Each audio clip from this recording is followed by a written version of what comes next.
Hello everyone, what is up? This is the story of a man named Stanley. Stanley worked for a company in a big building where he was employee number 427.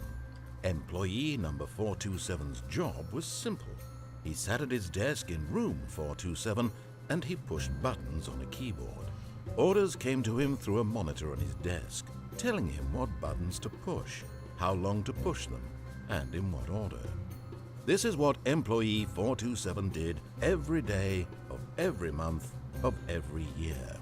And although others might have considered it soul-rending, Stanley relished every moment that the orders came in, as though he had been made exactly for this job. And Stanley was happy.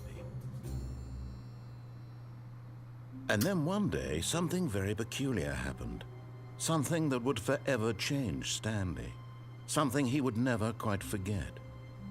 He had been at his desk for nearly an hour when he realized that not one single order had arrived on the monitor for him to follow. No one had showed up to give him instructions, call a meeting, or even say hi. Never in all his years at the company had this happened, this complete isolation. Something was very clearly wrong. Shocked, frozen solid, Stanley found himself unable to move for the longest time. But as he came to his wits and regained his senses, he got up from his desk and stepped out of his office. Hello baggers, what is up? Playing the Stanley Parable. What do we have for controls? Alright, so lost keys. So, before I start, this game is a game about being a game. It's different, I guess. I don't know. There's different things. It's supposed to be different endings and stuff like that, or whatever. I don't know. All of his co-workers were gone. What could it mean? Stanley decided to go to the meeting room. Perhaps he had simply missed a memo. No matter how hard Stanley looked, he couldn't find a trace of his co-workers. So basically this game is all about telling you what to do, and you can choose to follow it, or you can do other stuff. Really doesn't matter what you do, pretty much. Hey, look. Be my Valentine. Aww.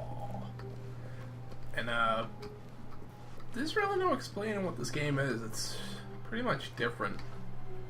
I hate Mondays too, buddy. Don't worry. It's pretty much different every time you play it, apparently. It's randomly generated or something like that. When Stanley came to a set of 2 open doors, he entered the door on his left.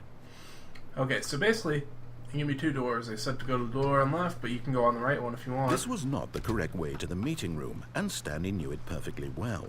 Perhaps he wanted to stop by the employee lounge first, just to admire it. And they basically kind of make fun of you for... Yes, truly a room worth admiring.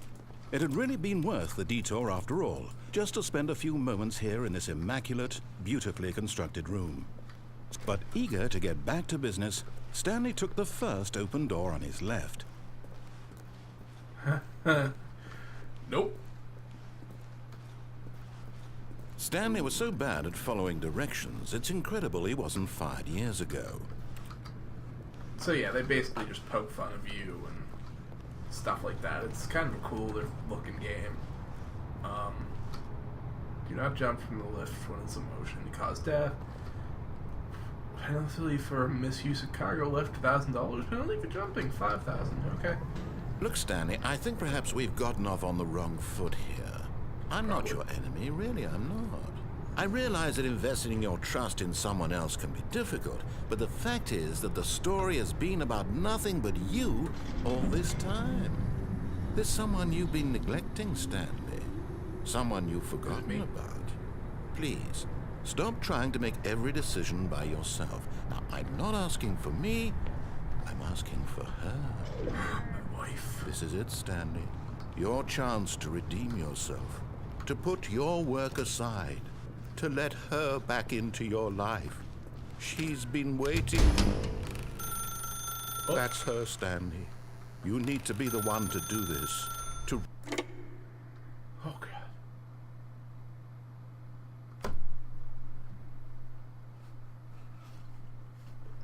Oh, Stanley, is that you? Hold on, sweetie. Sorry to keep you waiting. I'm just pulling the bread out of the oven. All right.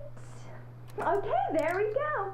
How come I don't have a key to my I own want you to house? come in and tell me all about your Oh, Gotcha! Oh, come on.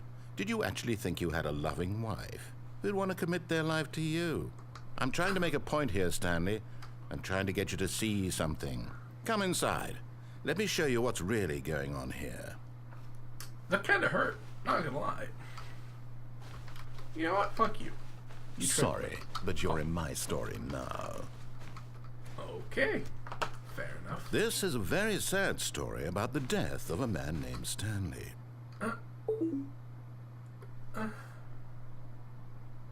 Stanley is quite a boring fellow.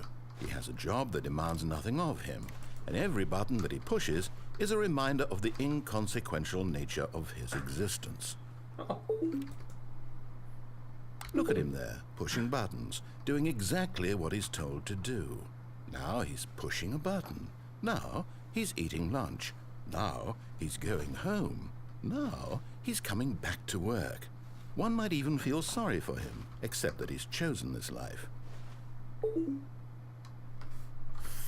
Is that zero? But in his mind, in his mind he can go on fantastic adventures. From behind his desk, Stanley dreamed of wild expeditions into the unknown, fantastic discoveries of new lands. It was wonderful, and each day that he returned to work was a reminder that none of it would ever happen to him. And so he began to fantasize about his own job. First, he imagined that one day while at work, he stepped up from his desk to realize that all of his co-workers, his boss, everyone in the building had suddenly vanished off the face of the earth. The thought excited him terribly. Please, sir, let me leave. Nope, nope, not gonna press it. Nope. Fuck you. Nope. Not gonna press it. Let me the fuck out. I don't want to press it. He's just gonna say mean stuff about me. So he went further. He imagined that he came to two open doors and that he could go through either. At last, choice. It barely even mattered what lay behind each door. The mere thought that his decisions would mean something was almost too wonderful to behold. He's being mean to me. As he wandered through this fantasy world, he began to fill it with many possible paths and destinations. Down one path lay an enormous round room with monitors and mind controls. And down another was a yellow line that weaved in many directions. And down another was a game with a baby. And he called it the Stanley Parable. Am I the baby? I just want to go back to my job. It was such a wonderful fantasy, and so in his head he relived it again, and then again, and again, over and over, wishing beyond hope that it would never end, that he might always feel this free. Surely there's an answer down some new path, mustn't there be? Perhaps if he played just one more time. But there is no answer. How could there possibly be? In reality, all he's doing is pushing the same buttons he always has. Nothing has changed. The longer he spends here, the more invested he gets, the more he forgets which life is the real one. And I'm trying to tell him this, that in this world he can never be anything but an observer, that as long as he remains here, he's slowly killing himself. But he won't listen to me. He won't stop. Here, watch this. Stanley, the next time the screen asks you to push a button, do not do it. Okay.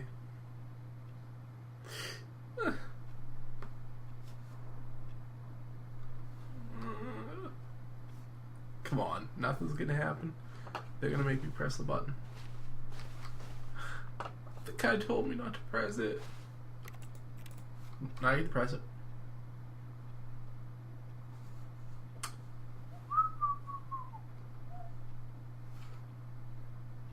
You see? Can he just not hear me? How can I tell him in a way that he'll understand that every second he remains here, he's electing to kill himself? How can I get him to see what I see? How can I make him look at himself? Oh, shit. I suppose I Back to the can't. beginning. Not in the way I want him to. But I don't make the rules. I simply play to my intended purpose, the same as Stanley. We're not so different, I suppose.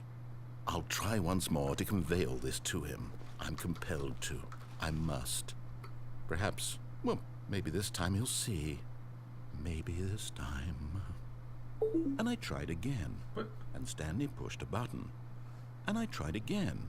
And Stanley pushed a button. And I tried.